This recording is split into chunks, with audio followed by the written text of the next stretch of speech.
The day Donovan Marsh got fired, it was raining in Edmonton. Not the dramatic kind of rain that suits a man losing everything, just the flat, gray drizzle that makes the city look like it forgot to try. He walked out of the Callaway and Hess building carrying a banker's box and a paper bag with a coffee mug inside that said, "World's okayest dad," a gift from his son Cooper 2 Christmases ago, and he stood on the sidewalk for a full minute before he remembered where he'd parked. He'd worked at Callaway and Hess for 11 years. 11 years, that's longer than his marriage lasted, longer than his son had been alive. He'd built the Western Division's logistics network from a spreadsheet and a borrowed desk in the corner, and when the division started generating real revenue, when the numbers finally started turning heads in the boardroom, a man named Fletcher Horn had arrived, new VP of operations, brought in from outside, expensive suit, expensive watch, the kind of handshake that tells you immediately this man is about to be a problem. Donovan had tried. He'd been professional. He'd walked Fletcher through every system, every supplier relationship, every quirk in the Alberta distribution chain that took him years to understand. Fletcher had smiled and nodded and taken notes, and 3 months later had gone to the board and presented Donovan's entire framework as his own innovation. New formatting, new vocabulary, same bones. Donovan had pushed back. Quietly at first, a memo to senior leadership, a meeting request that went unanswered, a politely worded email that he'd spent 45 minutes drafting. Then, when nothing changed, he'd spoken up in a quarterly review, not aggressively, not with accusations. He'd simply said, in front of 6 people, that several of the operational changes Fletcher was taking credit for had originated in documentation Donovan had produced the previous year. That was on a Thursday. On the following Monday morning, Donovan was called into a termination letter, restructuring, role elimination.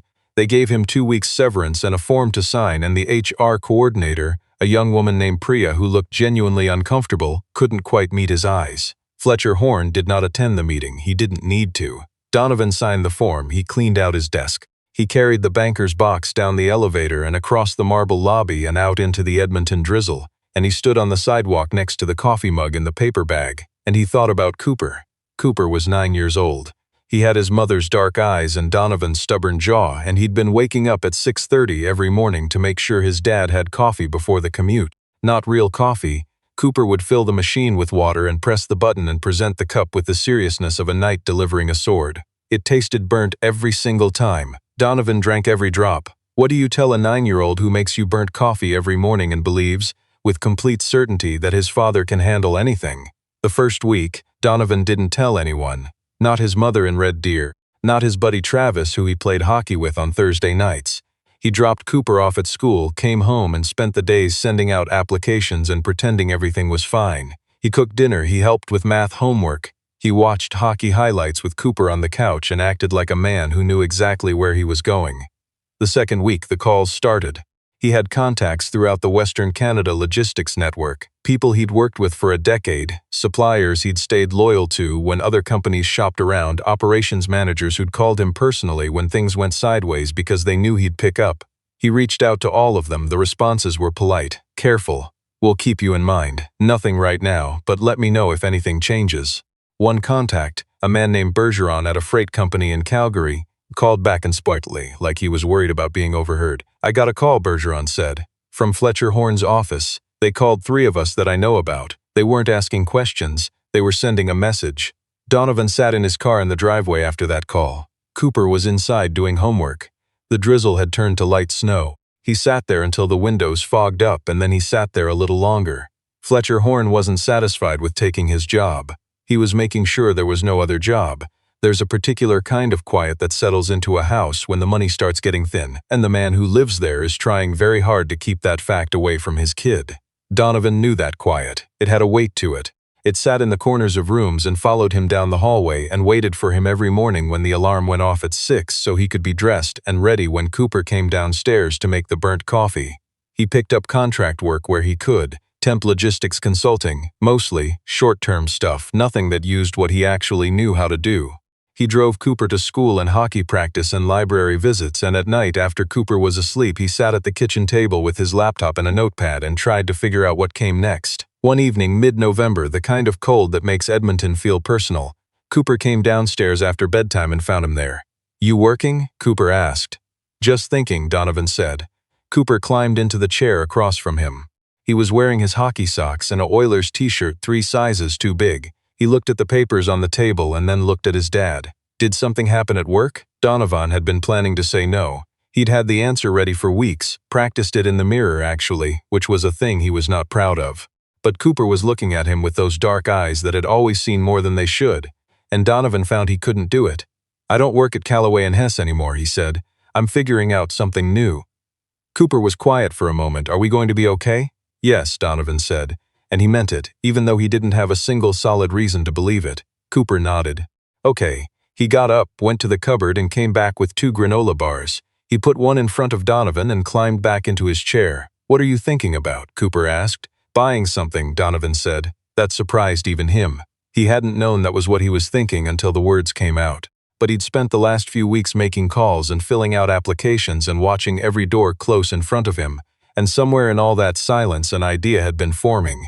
He just hadn't looked directly at it yet. The Whitmore Industrial Yard had been listed for sale for 14 months.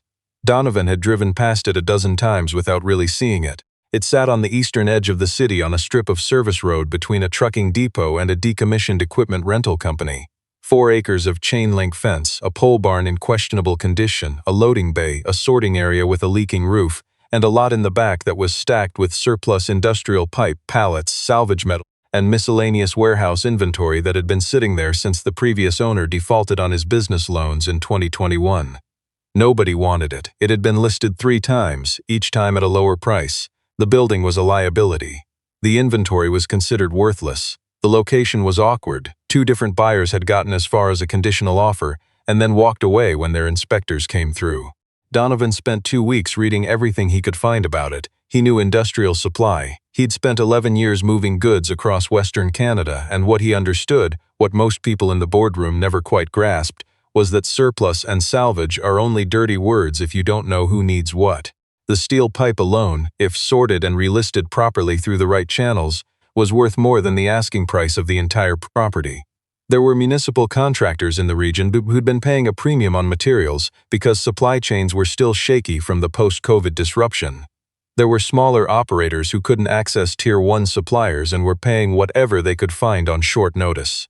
He drove out to the yard on a Saturday morning and walked the perimeter with a notepad and a tape measure, and Cooper, who declared the pole barn actually pretty cool and spent 20 minutes climbing a pallet stack until Donovan made him come down. "What would you do with it?" Cooper asked. "Turn it into something," Donovan said. "Like what?" "Like ours." He had savings. Not a lot, enough for the down payment if he negotiated hard, enough to keep them housed and fed through the first 6 months if he was careful. It would take everything. There was no safety net below this, but the alternative was to keep making calls to people who'd already been warned not to help him, keep sending applications into silence, keep sitting at the kitchen table at midnight pretending he had options. He made an offer the following Tuesday, below asking. The seller, a creditor trust that had been managing the estate for 3 years and was deeply tired of it, accepted within 48 hours. The first year was not a comeback story. It was a part-sourcing operation run out of a leaking building by a man who sometimes couldn't afford to heat the office. Donovan hired one person, a retired warehouse manager named Petrov who'd answered a handwritten card Donovan had left on the bulletin board at a Tim Hortons on 50th Street. Petrov was 64 and gruff and had opinions about everything, and he turned out to be the best thing that could have happened. They sorted the inventory, they cataloged it properly. Donovan got on the phone, the same skill set he'd been building for 11 years, and started calling every mid-size contractor, municipality, and industrial operator he could find in a 500-kilometer radius. He wasn't selling them surplus. He was solving a problem. He knew what they needed before they knew how to ask for it, because he'd spent a decade watching how materials moved and where they snagged. The first contract was a City of Leduc maintenance project, $12,000. It barely covered 2 months of insurance. The second was a construction company out of Fort Saskatchewan, then a pipeline services contractor, then a call from a municipal works department in British Columbia who'd found them through a contact in Alberta. Donovan worked 12-hour days. He drove Cooper to school in the truck that had hauled inventory samples across the city.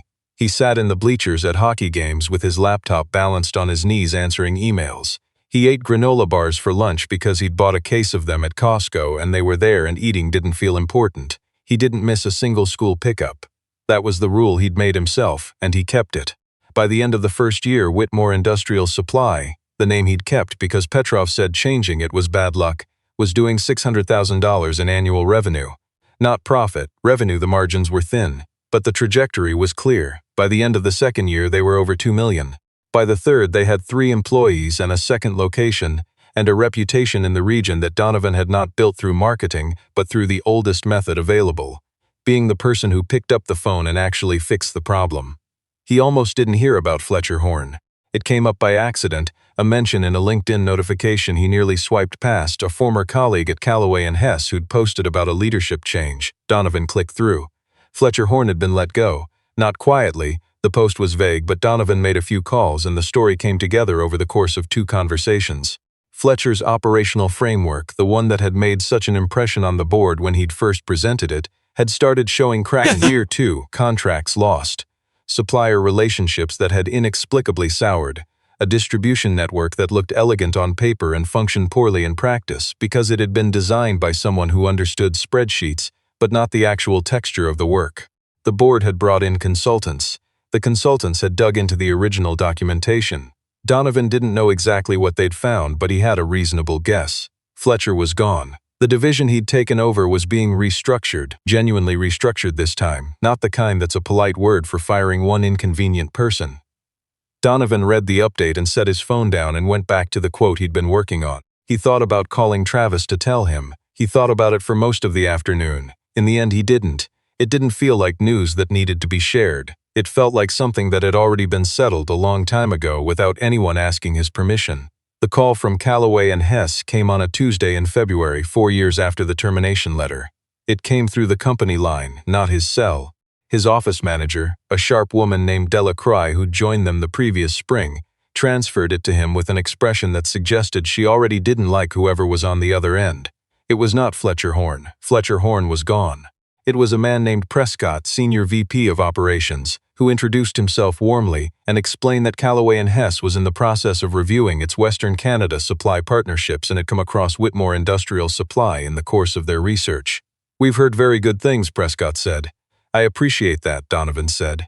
"We'd love to explore whether there's a partnership opportunity here. Your operation seems well positioned for some of what we're trying to move through the region." There was a pause. Donovan looked out the window of his office, a real office now, with proper insulation and a door that closed. At the yard where Petrov was directing a delivery with the hand signals of a man who'd spent 40 years doing exactly this. "I'm going to have to pass," Donovan said. Another pause, longer this time. "I see," Prescott said carefully. "Could I ask why?" Donovan thought about it. He thought about the banker's box and the paper bag and the Edmonton drizzle. He thought about Cooper in the kitchen asking if they were going to be okay. He thought about sitting in a fogged-up car in the driveway, listening to the silence after Bergeron's call. "I've built something here," Donovan said, "and I built it by being very careful about who I do business with. I hope you understand." He said it without anger, without any particular satisfaction even, or at least that's what he told himself afterward. He thanked Prescott for the call and wished the company well and hung up, and then he sat for a moment before he stood, put on his jacket, and walked out into the yard. Petrov was signing off on the delivery. He looked up at Donovan with the particular expression of a man who'd been around long enough to read a situation without being told. "Good call, acquaintance," Donovan said. "Nothing for us." Petrov nodded. That was enough. Cooper was 13 by then. He'd grown 4 inches in the past year and had started paying attention to hockey statistics with a seriousness that suggested he was going to be the kind of person who read box scores for fun. He was good at school, better than Donovan had been, which was not a high bar, but still. He'd stopped making burnt coffee in the mornings, partly because he'd learned to use the machine properly, and partly because he'd decided he preferred tea, which Donovan found inexplicable but did not say so. One Saturday, Cooper came with him to the yard to help with an inventory count. They moved through the warehouse with clipboards, calling out item numbers, and Cooper did it with the focused quiet of a kid who took tasks seriously. Around noon, they stopped for lunch, sandwiches from the deli down the road eaten on the tailgate of the company truck. Cooper looked around at the yard, the sorted rows, the organized bays, the second building they'd added the previous autumn. "You built this," he said. "It wasn't a question. We built this," Donovan said. "Petrov mostly. I made the calls." Cooper ate his sandwich. "When you lost your job," he said, "were you scared?" Donovan thought about lying. The reflex was there, the parental impulse to say no, to present an unbroken front, to be the person his kid believed he was. "Yes," he said instead. Cooper nodded like this confirmed something. "But you figured it out." "I did, because you knew stuff they didn't know you knew." Donovan looked at his son. "Something like that." Cooper finished his sandwich and crumpled the wrapper and looked out at the yard again. "Good," he said. "Just that good." There is a version of this story that ends with a dramatic confrontation, with Fletcher Horn appearing at the yard gate hat in hand full of regret, with a speech, with a moment of public vindication that could be photographed and captioned and posted online. That version didn't happen. It rarely does. What actually happened was quieter and, Donovan thought, more complete. It happened in the routines. In Cooper's hockey games where Donovan sat in the stands without a laptop because business was stable enough that he could afford to just sit. In the morning coffee that Cooper made properly now, strong the way Donovan liked it, delivered without ceremony. In the conversations they had over dinner about nothing in particular. About Edmonton in the winter, about hockey trades, about what Cooper wanted to do after high school, about how Petrov had once apparently tried to arm wrestle a forklift and had an opinion about who won. It happened in the moment Donovan signed the lease on the third location, a larger yard, better position, and looked at his signature on the document and felt something that was not triumph exactly but close to it. The kind of feeling that doesn't have a clean name. It was the feeling of having turned something terrible into something real. Fletcher Horn had handed him that terrible thing without meaning to, had pushed him off the edge of what he knew and expected him to fall, and had then turned around before watching what actually happened. What actually happened was Whitmore Industrial Supply. What actually happened was Cooper on a tailgate eating a sandwich saying good with the certainty of someone who has watched and decided to believe. What actually happened was Donovan Marsh, 43 years old, standing in a yard he owned on the edge of Edmonton, watching Petrov argue with a delivery driver in 3 languages, thinking that he would not go back and change a single day of it, not even the rain.